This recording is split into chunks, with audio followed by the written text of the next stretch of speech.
नमस्कार, आप सभी का एक बार फिर से बहुत बहुत स्वागत है। सो फ्रेंड्स, इस वीडियो में हम जानने वाले हैं बरसात के महीने में आपको कौन कौन सी 5 चीज़ें नहीं खानी हैं। देखो, बरसात का मौसम किसे पसंद नहीं है, सभी को आता है, बहुत मज़ा आता है बरसात में। लेकिन यह मौसम काफ़ी नमी वाला होता है और इस मौसम में बहुत सारी बीमारियाँ पनपने का खतरा रहता है और जिस वजह से कि हमें दिक्कत होती है, क्योंकि भाई अगर आप प्रेग्नेंट हैं तो नॉर्मल सी बात है कि आपका इम्यून सिस्टम इतना स्ट्रांग नहीं है, तो आप बहुत सी बीमारियों के चपेट में आ जाते हो। इस समय मच्छर काफ़ी हो जाते हैं, कीड़े मकोड़े हो जाते हैं और बहुत सारी चीज़ें होने लग जाती है ना। तो बरसात के मौसम में हमें बहुत सारी चीज़ों का ध्यान रखना होता है, लेकिन ख़ास तौर से हमें खाने पीने के चीज़ों का ध्यान रखना होता है। क्योंकि देखो, नॉर्मली ना बहुत सारे इस टाइम कीड़े वगैरह हो जाते हैं, बहुत छोटे छोटे होते हैं, जो कि नॉर्मली खुली हुई चीज़ों पे, सब्जियों पे आ जाते हैं और वो प्रजनन करते हैं और ऐसे में कीड़े बहुत ज़्यादा पनपने लग जाते हैं और ऐसे में आप बीमार पड़ सकती हैं। तो आपको पूरी फैमिली का ध्यान रखना है, लेकिन ख़ास तौर से अपना ध्यान ज़रूर रखना है।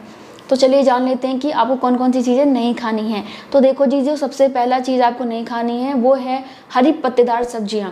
वैसे आप खा सकते हैं, कोई दिक्कत नहीं है, लेकिन बरसात के महीने में जैसे कि साग वगैरह है तो उसके अंदर कीड़े चले जाएं, बहुत बार तो छोटे छोटे सांप चले जाते हैं और कई बार हम उनको देखते भी नहीं हैं और सब्जी बना लेते हैं। कई बार धोने में निकल जाते हैं, लेकिन बहुत सारे इतने छोटे छोटे होते हैं कि धोने में नहीं निकलते। कई बार ऐसा भी हो सकता है कि कोई बड़ा कीड़ा हो जो कि आपकी सब्जी से निकल के किसी और खाने में चला जाए, दूध में चला जाए, तो सोचो आप कितनी दिक्कत हो जाएगी, है ना। तो अगर आप खुली पत्तेदार सब्जियों को खाते हैं तो ऐसे में आपको पेट में संक्रमण होने का खतरा हो सकता है। तो आपको इस समय पालक, मेथी के पत्ते, फूल गोभी, बंद गोभी, खुली सब्जियां नहीं खानी है। आपको करेला, घिया, टिंडा और क्या आता है, तोरई वगैरह, जो भी इस टाइप की सब्जियां आती हैं उनको खाना चाहिए, ठीक है।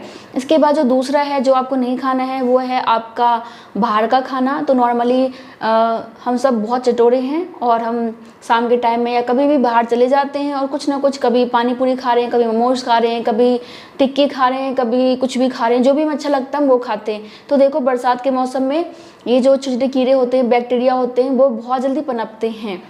तो अगर आप बाहर का खाना खाते हैं तो ऐसे में आपको दिक्कत होती ही है और पेट से संबंधित प्रॉब्लम हो सकती है।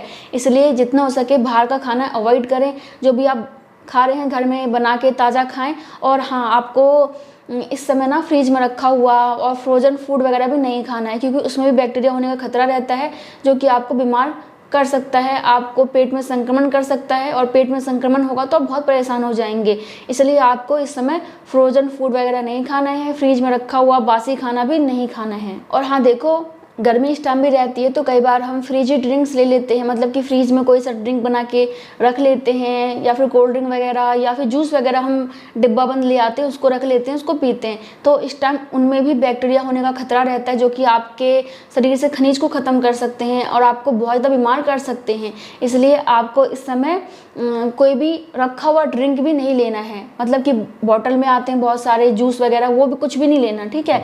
जो भी आपको लेना है ताज़ा बना के ही लेना है। आप नींबू पानी लीजिए, जलजीरा लीजिए, ताज़े फलों का जूस लीजिए, नारियल पानी लीजिए, लेकिन ताज़ा लीजिए, रखा हुआ कुछ भी मत लीजिए, ठीक है। और हाँ देखिए, इसके अलावा ना आपको बाहर का जूस भी नहीं पीना चाहिए, क्योंकि देखो बहुत सारे जूस वाले ऐसा करते हैं कि पहले से जूस बना के रख लेते हैं और आपको लगता है कि वो मुझे ताज़ा बना के दे रहा है, लेकिन ऐसा नहीं होता।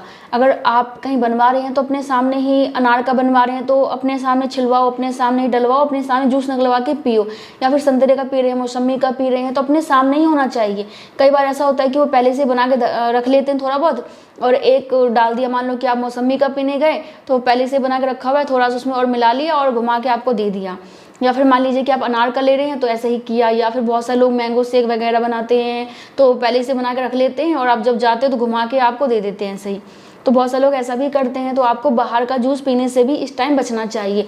आपको लगेगा कि मैं ताज़ा बनवा के ले रही हूँ, लेकिन वो ताज़ा नहीं होता, बल्कि उसमें बैक्टीरिया होता है, फंगस वगैरह होता है और जो कि आपको नुकसान पहुंचा सकता है। इसलिए बाहर का जूस भी अवॉइड कीजिए। इसके अलावा आपको बरसात में सलाद खाने से भी बचना चाहिए, क्योंकि नॉर्मली सलाद हम कच्ची सब्जियों का खाते हैं और ऐसी कच्ची सब्जियों में नॉर्मली छोटे बैक्टीरिया, जीवाणु होने का खतरा रहता है और ऐसे में आपको बैक्टीरियल या फिर वायरल इन्फेक्शन होने का खतरा ज़्यादा हो सकता है। इसलिए आपको सलाद खाने की बहुत इच्छा है तो आराम से सलाद को उबाल लीजिए और उसके बाद खाइए, क्योंकि अगर आप सब्जियों को उबाल लेते हैं तो ऐसे में जो बैक्टीरिया वगैरह होता है वो ख़त्म हो जाता है, मर जाता है, तो आपको नुकसान नहीं पहुंचाएगा। लेकिन अगर आप डायरेक्ट सलाद खाते हैं तो ऐसे में इन्फेक्शन होने का खतरा होता है, जो कि आपको नॉर्मल सी बात है कि परेशान ही करेगा। और इसके अलावा बरसात में आपको दही और मट्ठा खाने से भी बचना चाहिए, क्योंकि ये थोड़े से ठंडे प्रकृति के होते हैं, इनकी तासीर ठंडी होती है। और नॉर्मली आपको इस समय डॉक्टर भी दही लेने के लिए मना करते हैं, आपको कढ़ी वगैरह खाने के लिए मना करते हैं। मुझे तो मना कर देते हैं क्योंकि मुझे सर्दी जुकाम बहुत जल्दी हो जाती है, तो मेरे लिए तो मना ही रहता है कि मैं ज़्यादा दही वगैरह ना खाऊं। मतलब गर्मी में खा लेती हूँ, लेकिन बरसात में और ठंड में बिल्कुल नहीं खाती। तो आप कमज़ोर हैं, क्योंकि आपको मालूम है कि आप प्रेग्नेंट हैं, तो आपका इम्यून सिस्टम इतना स्ट्रांग नहीं है। और वैसे भी बरसात के महीने में अवॉइड करना चाहिए सभी को, तो दही और मट्ठा खाने से थोड़ा सा बचें। तो यही कुछ चीज़ें जो कि आपको बरसात में नहीं खाना है। बाकी बरसात में आपको कौन कौन सी चीज़ें ज़रूर खानी है, इसके बारे में हम नेक्स्ट वीडियो में जानेंगे, क्योंकि वीडियो लंबा हो जाएगा तो फिर आप देखना नहीं चाहेंगे। इसलिए इस वीडियो में इतना ही, बाकी मैं मिलती हूँ नेक्स्ट वीडियो में। तब तक के लिए bye bye, thank you so much, नमस्ते।